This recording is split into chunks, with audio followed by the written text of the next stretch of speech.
আজ এই ভিডিওটিতে আমি আপনাদের বলবো এই ইউনিভার্সের সবথেকে ইন্টারেস্টিং একটি জিনিসের ব্যাপারে, যার কারণে আমরা অর্থাৎ মানুষ আজ এত উন্নত হয়েছে। আজ আপনি আপনার চোখের সামনে যে সকল উন্নত জিনিসগুলিকে দেখতে পাচ্ছেন, অর্থাৎ এই সকল আবিষ্কার, এই টেকনোলজি, এই নিয়ম, এই সমাজ কেবলমাত্র একটি জিনিসের কারণেই সম্ভব হয়েছে, আর সেটি হলো হিউম্যান মাইন্ড। দেখুন, হিউম্যান মাইন্ড বলতে আমি ব্রেনের কথা নয়, বরং মনের সম্বন্ধে বলতে চলেছি। ব্রেন এবং মাইন্ড অর্থাৎ মস্তিষ্ক এবং মনের মধ্যে অনেক তফাৎ রয়েছে। ব্রেন হিউম্যান বডির একটি ফিজিক্যাল অংশ, যাকে আমরা দেখতে পাই এবং ছুঁতে পারি, কিন্তু মাইন্ড অর্থাৎ মনকে আমরা ছুঁতে পারি না, দেখতেও পারি না। ইভেন হিউম্যান বডিতে এর কোনো ফিজিক্যাল এক্সিস্টেন্স পাওয়া যায় না, কিন্তু তবুও এটি আছে এবং এটিকে আমরা অনুভব করতে পারি। আর এই মনের কারণেই আজ আমরা এতটা উন্নত হতে পেরেছি।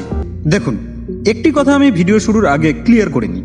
যে সকল ভিডিওগুলি আমি তৈরি করি, অর্থাৎ mind, chakras, cosmos, soul etcetera নিয়ে যে সকল ভিডিওগুলি আমি তৈরি করি, তা কিছু ভিউয়ারকে ঢপ বলে মনে হয়।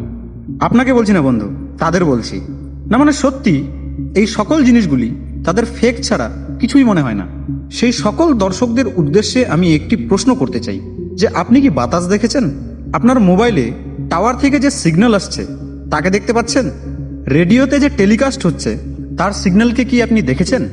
ইভেন আপনি যখন আপনার মোবাইল ফোন থেকে অন্য কারো মোবাইলে ওয়াইফাই বা ব্লুটুথ দিয়ে কোনো ফাইলকে ট্রান্সফার করছেন এবং সেই ডেটা যখন আপনার সামনে দিয়ে আপনার বন্ধুর মোবাইলে যাচ্ছে, তখন কি আপনি সেটিকে দেখতে পাচ্ছেন?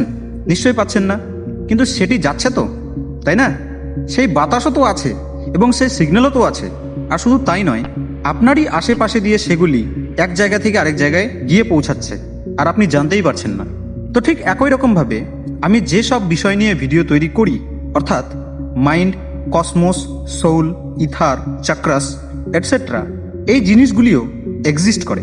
আর এই জিনিসগুলিকে আপনি আপনার বডির ফিজিক্যাল অর্গ্যান দিয়ে দেখতে বা ছুঁতে পারবেন না, এগুলি ফিল করার জিনিস। তো যাই হোক, যেমনটি আমি আপনাকে আগের ভিডিওতে বলেছি যে আমাদের মাইন্ডের দুটি পার্ট রয়েছে, একটি কনসিয়াস মাইন্ড এবং একটি সাবকনসিয়াস মাইন্ড। কনসিয়াস মাইন্ড বা চেতন মন আসলে আপনার বর্তমান অবস্থা। যেমন মনে করুন, আপনি এখন আমার এই ভিডিওটি দেখছেন, আমার কথা শুনছেন, আপনি যেখানে আছেন তার আশেপাশের বস্তুগুলিকে ফিল করতে পারছেন। এর সাথে সাথে আপনার শরীরে এবং আপনার আশেপাশে কি অ্যাক্টিভিটি চলছে তাও বুঝতে পারছেন।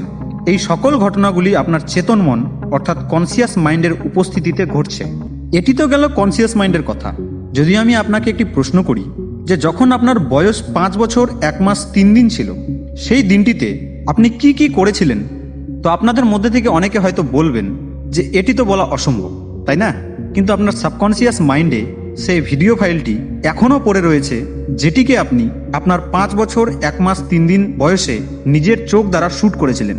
আর শুধু তাই নয়, আপনি কোন কালারের ড্রেস পরেছিলেন এবং কাকে কি কি বলেছিলেন, সেই অডিও ফাইলটিও আপনার ব্রেনের কোনো এক জায়গায় স্টোর করে রেখেছে আপনার সাবকনসিয়াস মাইন্ড।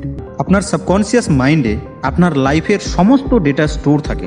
আপনার কনসিয়াস মাইন্ডের মনে না থাকলেও সাবকনসিয়াস মাইন্ড আপনার লাইফের সকল ঘটনা, সকল ফিলিং, সকল দৃশ্য, সকল জ্ঞান, অর্থাৎ আপনার লাইফে ঘটা প্রতি ঘটনাকে পুঙ্খানুপুঙ্খভাবে মনে রাখে।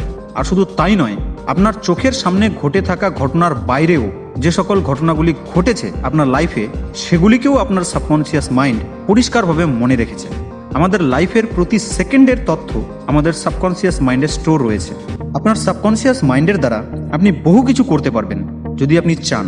মাইন্ড অর্থাৎ মনকে নিয়ে এই ছোট্ট ভিডিওটি আপনাকে কেমন লাগলো নিচে কমেন্ট বক্সে অবশ্যই জানাবেন।